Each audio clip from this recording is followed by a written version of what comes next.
Tu veux te démarquer, louer plus cher et surtout avoir des locataires qui se bousculent à ta porte, pas qui se battent, hein, mais qui se bousculent pour obtenir ton bien.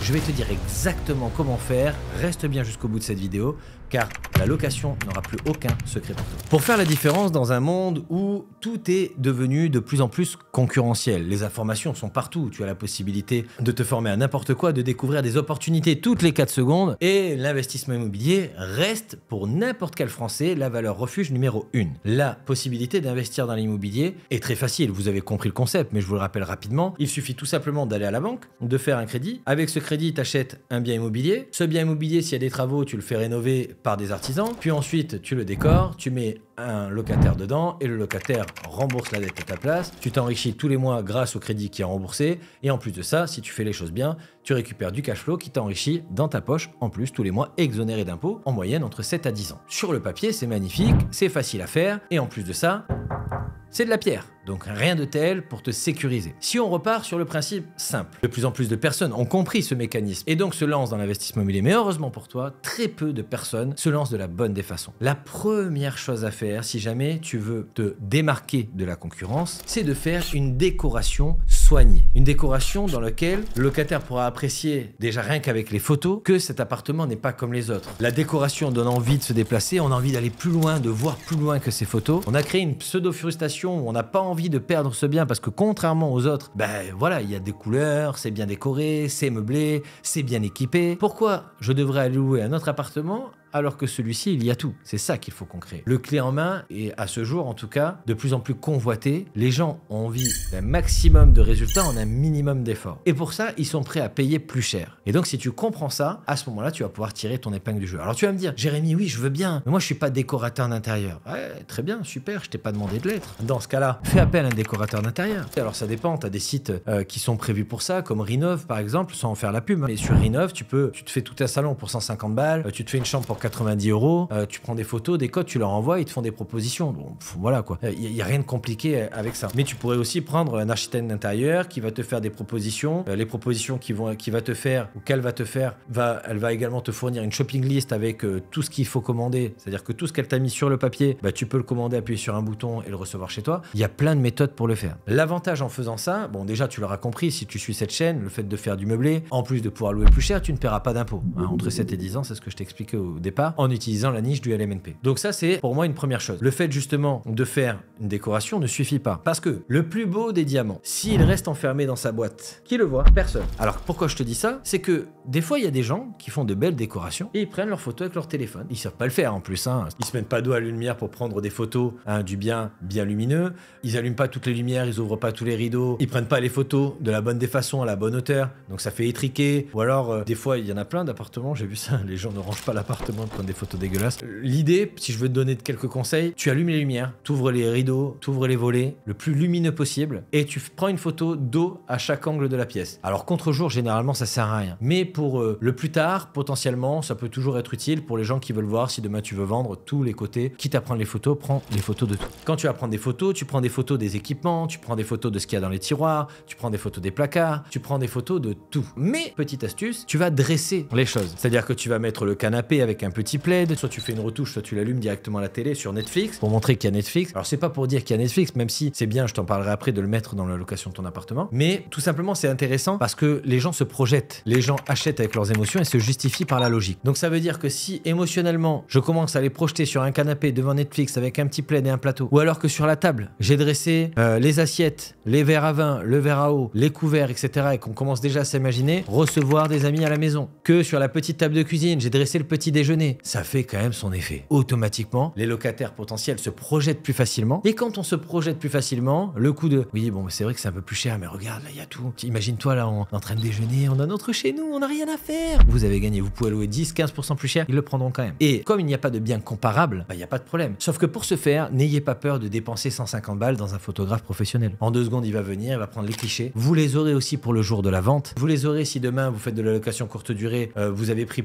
sous plusieurs angles. Comme ça, vous pourrez changer les photos, c'est toujours bien dans la location courte durée de changer souvent les photos. Tout simplement, l'algorithme fonctionne bien comme ça. Et puis, c'est toujours bien pour les gens de donner l'impression que c'est un nouveau bien qui est sur le marché alors que c'est le même. Voilà, petit tips. Donc du coup, quand vous avez fait vos photos, vous avez donc mis votre photo directement sur l'annonce. Vous avez rédigé une annonce qui explique qu'est-ce qu'ils vont trouver dans le bien. Alors déjà un titre accrocheur. Ensuite, qu'est-ce qu'ils vont trouver dans le bien, qu'est-ce qu'ils vont trouver autour du bien, donc les commodités, etc., etc. Et les conditions pour pouvoir justement louer le bien. Ça vous évite tous les gens qui vont appeler pour rien. Et là, vous envoyez. Donc ça veut dire que la déco est soignée, les photos sont bien prises, la description est claire. Alléluia, on va avoir plein de locataires qui vont nous appeler, qui ont compris que c'est un bien de qualité, qui ont compris qu'ils arrivent avec du clé en main, c'est important de le marquer, et les conditions que j'ai marquées pour que le locataire ne perde pas du temps à m'envoyer un dossier alors qu'il ne remplit pas les conditions que je souhaite pour pouvoir louer. Et donc là, je vais avoir plein de locataires qui vont se bousculer à ma porte. L'avantage en faisant ça, c'est que plus j'ai de locataires qui viennent à ma porte, plus j'ai le choix du locataire. Plus j'ai le choix du locataire, plus je peux choisir le meilleur locataire. Et donc, plus je garantis que je n'aurai pas de loyer impayé. Parce que si j'arrive à trouver un locataire qui fait 3 fois le montant du loyer, on peut prendre une assurance garantie loyer impayé. Si je prends un locataire qui n'a pas 3 fois le montant du loyer, mais qui a un garant qui a 3 fois le montant du loyer, j'ai un garant, j'ai une caution et donc je suis sécurisé. Si j'ai un locataire qui rentre dans les critères de la garantie Visale, encore une fois, c'est l'État qui se porte caution. Si demain il y a quoi que ce soit, l'État prend le relais. Donc c'est ça en fait qu'il faut pouvoir bien regarder. Plus j'ai de locataires qui viennent vers moi, plus j'ai le choix de mon locataire. Et pour ce faire, bien sûr, sans parler du fait que la déco c'est obligatoire pour louer plus cher, plus tu as de locataires qui viennent, plus tu auras le choix de ton locataire et plus tu sécurises tes revenus. Pour pouvoir louer plus cher, tu as aussi des astuces. Alors tu peux en avoir plein, notamment je vais t'en donner quelques-unes. Tu pourrais transformer par exemple un studio en T1 bis. Ça fonctionne super bien. C'est-à-dire plutôt que d'avoir une seule et même pièce, comme là par exemple, là où je suis, ok, je pourrais très bien dire que ici je monte une cloison parce que j'ai pas de fenêtre, donc je ne peux pas créer un T2. Pour fermer une pièce et qu'elle compte, il faut qu'il y ait un point lumineux qui donne sur l'extérieur. Donc par exemple ici, tu as une seule fenêtre derrière, donc tu ne peux pas fermer. Sinon, il me faudrait une fenêtre donc dans la chambre et une fenêtre dans le salon pour avoir 2 pièces distinctes. Donc là, je vais pouvoir par exemple créer une cloison, donc je fais un petit muret en placo ou en cyporex ou peu importe, ou en bois, peu importe. Et après, je mets une verrière, ça me permet de séparer les espaces visuellement, et donc automatiquement, au lieu d'arriver dans un studio tout ouvert où on a le lit au milieu de la table, en fait, on a dissocié les espaces, et là, encore une fois, ça se loue plus cher. Je pourrais transformer, par exemple, un T2 classique avec une surface que je ne peux pas agrandir en rajoutant un lit superposé dans la chambre et un clic-clac dessous, agrandir, bien sûr, les possibilités de couchage. Et après, si je veux encore faire exploser ma rentabilité, je rajoute du service. Alors pas du service proprement dit, sinon on n'est pas du tout dans la même catégorie. Mais je peux mettre une machine à café, mais une vraie machine à café, pas de la merde quoi, pas un truc moulu, à dosette, etc. Je pourrais mettre la Wi-Fi, inclus directement dans le loyer. Netflix, inclus également dans le loyer. Ça veut dire que je vais prendre le pack Netflix de 10 abonnements, j'ai 10 appartements, je les mets dans les 10, et puis alléluia, ça me coûte pas cher, tout le monde est content. T'as pas besoin de le refacturer énormément. Mais le fait de rajouter du service supplémentaire, encore une fois, tu fais la diff. Et après, tu pourrais rajouter, ça c'est quelque chose que je mets maintenant,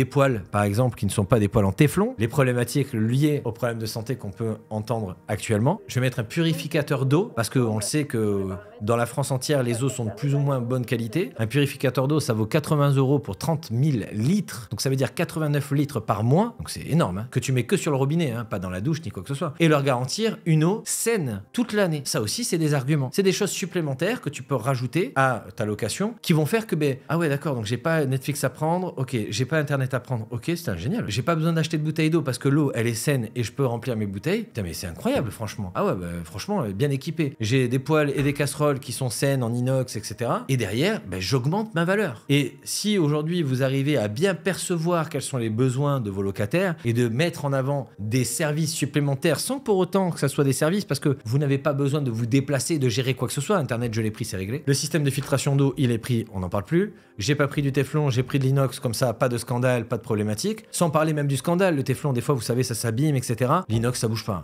Vous êtes tranquille, à vie. Vous leur mettez un tuto pour qu'ils apprennent à s'en servir, parce qu'il y a une petite méthode, je le sais, j'ai appris il y a pas longtemps. Allez, tuto. Faut faire chauffer un peu la poêle, et en fait, tu prends un verre d'eau, tu mets les doigts dedans, et en fait, avec tes doigts, tu envoies de l'eau dessus. Si la goutte s'évapore tout de suite, c'est pas assez chaud. Si elle perle et qu'elle glisse dans la poêle, ça veut dire que c'est à bonne température, tu mets du gras, et tu peux faire cuire des œufs, tout, il y a rien qui colle. Par contre, si tu te trompes à la température de la poêle, le truc, il est collé, mon pauvre, c'est vraiment une merde.